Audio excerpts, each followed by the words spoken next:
Welcome to the Give and Go. My name's Tim, and today on 32 for 32, we're looking at the Tampa Bay Buccaneers, what they did in the 2017 NFL season, what they should do this offseason.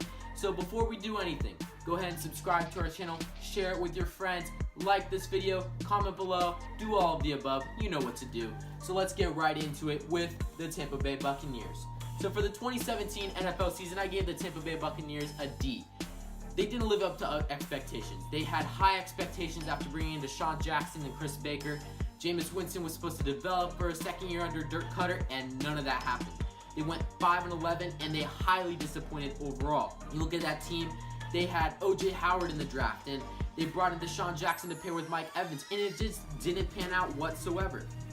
Overall, I thought that the Tampa Bay Buccaneers, they regressed. Jameis Winston, 2017, was much worse than 2016. The defense didn't live up to the hype. However, all of this to say, the end of season was really promising for them. December looked good. Even though they lost 5 of the last 6 games, they lost their last 3 only by 9 points combined. And they beat the New Orleans Saints in the season finale, something to look forward to in the 2018 NFL season. For the 2018 season and offseason, they should have fired Dirk Cutter, in my opinion. John Gruden was out there to go get, and they didn't go grab him. They had many other options that were probably better than Dirk Cutter at this point in time. You look at Matt Nagy. You look at Frank Reich from the Philadelphia Eagles. They had Pat Shurmur available. They didn't go get any of them, and they stuck with old Dirk Cutter. He better be performing this year. Otherwise, that team and him will be gone next year. This year, for the 2018 offseason, they have a lot of money to spend. They have over $63 million to spend, and they need to add and develop some weapons for Jameis Winston. They need to find and pair a running back with Jameis long term. Doug Martin, he will be a free agent next year, and they should cut him, as they will save $6.75 million if they do, and that will be added to their cap spaces, as he has 0 dead cap this year. They have Sony Michel in the draft. They have Chubb, maybe even a Darian Weiss. If they can trade up and get Saquon Barkley, they have a couple people in free agency to look at. They have plenty of options in free agency and the draft to go grab a running back to pair with Jameis long term. Additionally, at their wide receiver position, they need to sign Mike Evans to a long-term deal. This year, he is on his 5th-year option, and he should be getting in the range of DeAndre Hopkins, a 5-year, $80 million deal, probably even more than that, as he's an elite wide receiver, probably a top 5 wide receiver in my book.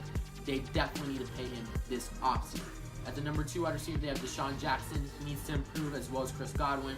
At tight end, there's going to be an issue there. They have O.J. Howard, who's the clear number 1 in the future, and they need to resign Cameron Brate, as he is a restricted free agent. But how they work that out is not up to me. It's up to Dirk Cutter, and he should do so wisely this season.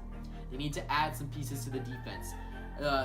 Chris Baker, they brought him in free agency, and he underwhelmed, and he should be gone this year, as he, again, has 0 dead cap space. They need to add a cornerback opposite to Vernon Hargreaves. In the draft, Josh Jackson's a beautiful replacement for a Brent Grimes. He is from Iowa, and he will be an elite prospect this year. They need to bring back Clint McDonald, and they need to add a second-round tender to Adarius Glenn, as he was a really good player this past year. All that extra money that I'm talking about, that dead cap that they have, they need to use that money to re-sign Levante David to a Luke Kuechly-like contract, probably in the range of a 5-year, $50 million deal, as he's one of the top middle linebackers in the NFL. Additionally, they need to fix the locker room this offseason. If you look at the Carolina Panthers game against the Tampa Bay Buccaneers, Jameis Winston showed an excessive passion at the end of the game versus an outburst. He almost attacked his coaches, the refs, the other players. That's not necessary. They need to add some veteran pieces, a quarterback or a veteran running back that can help tame him down. And they need to bring in leaders that can help complement a Levante David and a Gerald McCoy to help bring that team into the future and into the playoffs in the 2018 NFL season. Thanks for watching 32 for 32 on the Give and Go. Tomorrow we will be looking at the Chicago Bears, what they should do with Matt Nagy as their new head coach, and will Mitchell Trubisky develop into a number 1 starting quarterback in this league. Thanks for watching, and we'll see you tomorrow.